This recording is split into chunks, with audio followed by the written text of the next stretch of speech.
Hello, welcome. I wanted to go over some of the thoughts I had on the Nightmare Cup, what I thought was going to be relevant, what was relevant, and what was kind of meh.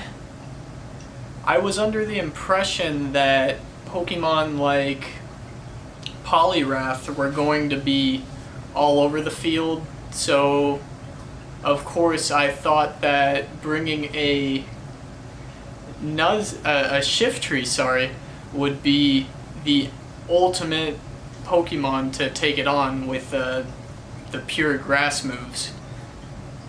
And that's what everyone was saying was going to be its only use, but I didn't see a lot of Poliwrath. It does a really good job against all of the dark types in the meta, and it's one of the only fighting types, I would say, that can make it in the meta. Hitmonchan didn't cut it. I was assuming that Hitmonchan would be the only fighting type that would be relevant, seeing as Medicham was completely unavailable from being kicked out of this tournament. But having only fighting type definitely left it at a huge disadvantage to not only the psychic types but the flying types, and fighting really isn't the best type either way.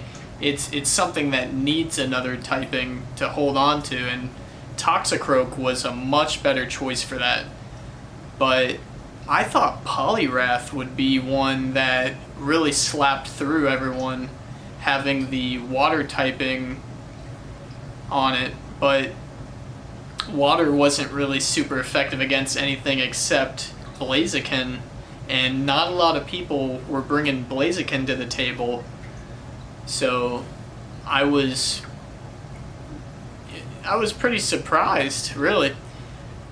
Skuntank, of course, made a return. It was as tanky as its name implies, though if anyone had a Blaziken or Hitmonchan, it was already done for.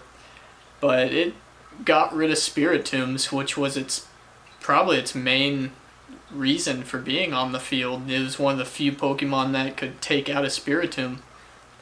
A problem that a lot of people weren't prepared for was I figured out in the process of the tournament, not before, that a Spiritomb can outlive a Toxicroak or just die barely before the Toxicroak, leaving the Toxicroak with barely any HP.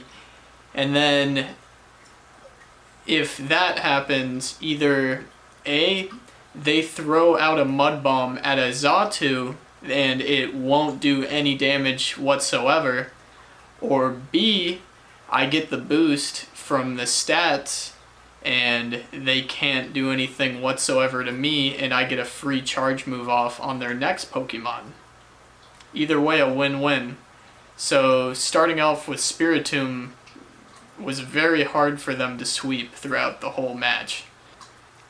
Chimeco was one that I thought was going to be relevant, but only because I randomly came across it in the wild and I thought, oh, he fits the meta. He's got the psychic typing, he'll be cool. He's got Shadow Ball and even Psyshock, so you're like, yo, I can shoot out all these fast shield busters and it's gonna be terrific. And then you actually use him and he's pretty lackluster. He does win a lot of great matchups, but his win percentage is probably in the 30s or lower, just due to the fact he doesn't do as much damage as he needs to do. And he is a tank, but Skuntank lives longer, Spiritomb lives longer, and his fast moves just weren't as terrific as they should have been. I was running Astonish to get that Ghost fast move, and then a Psychic move, and then another Ghost move.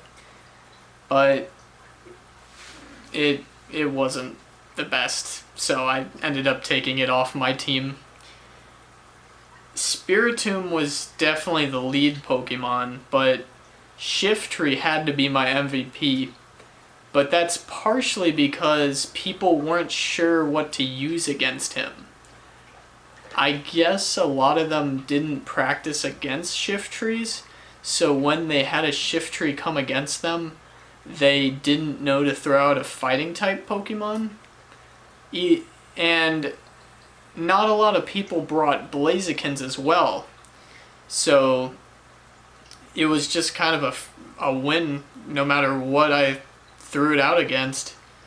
I mean, also people weren't running the Poison Jab Skunk Tanks because they wanted it to be able to beat Spiritomb easier, which I did the same thing, but if they were running Poison Jab, it would have tore right through my Shiftry. Or if they had a Xatu, they could have tossed that out. But nobody had that on their team to toss out against me. After the night before, one of the people I train with was using a Blaziken against me, and the more I thought about it, the more it made sense to put on the team, having the neutral fire damage on basically anything that the fighting type couldn't get. And just the fact that it has counter as one of the first moves makes it easily tear through a lot of stuff. It's definitely more of a glass cannon pick than a lot of other choices, due to the fact that it has to be at the Great League level, but it does tear through a lot. My biggest failure, though, was throwing out the Blaziken against a Bronzong, one that I hadn't trained against, and immediately seeing my mistake as the Psychic moves just tore through the fighting type part of Blaziken. And I was just thinking, oh, the fire is going to burn right through. It's going to burn right through. And of course he had 2 shields still, so I don't know what I was thinking. I should have threw out my Spiritomb to try and tear away at his HP that way, because I doubt the Bronzong would have stood that much of a chance against me if I had done that.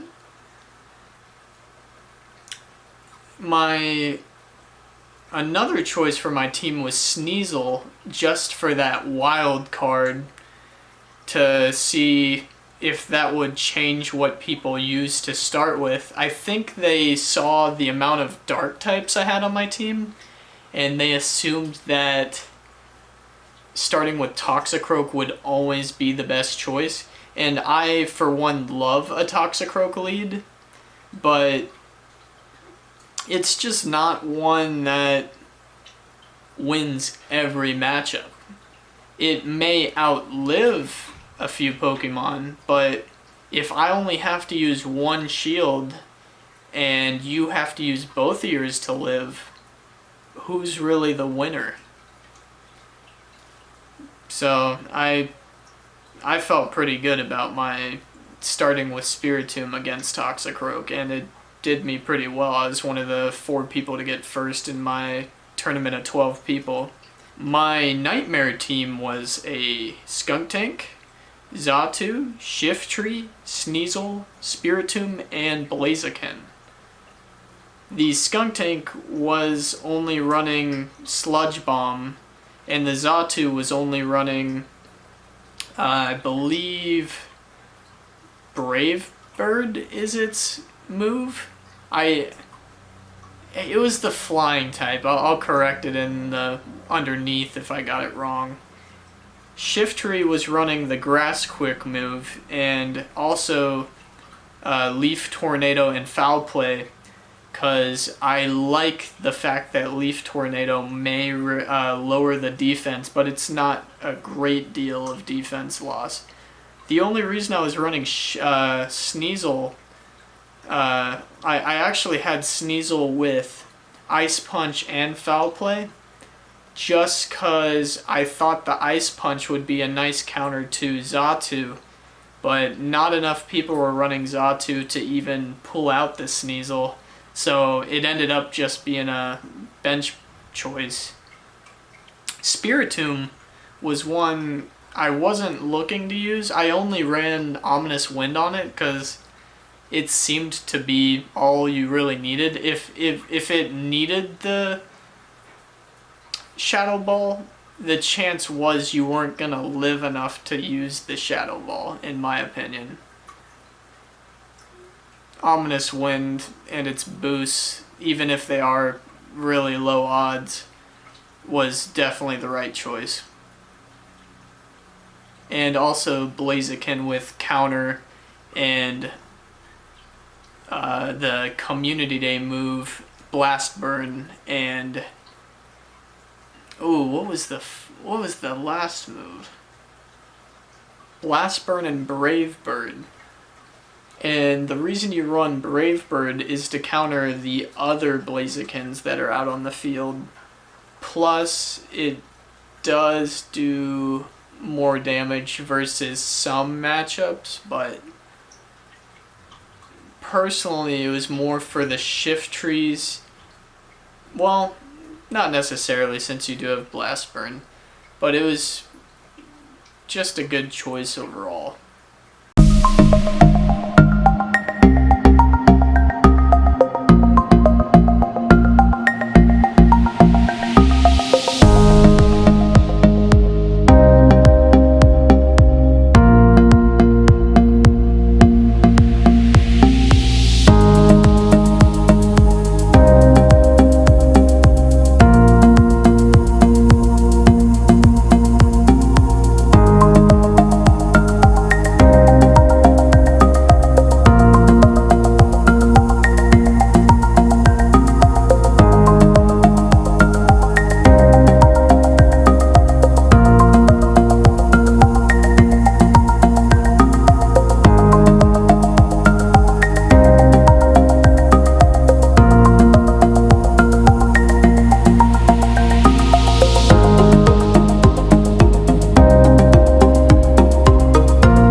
Thanks for watching.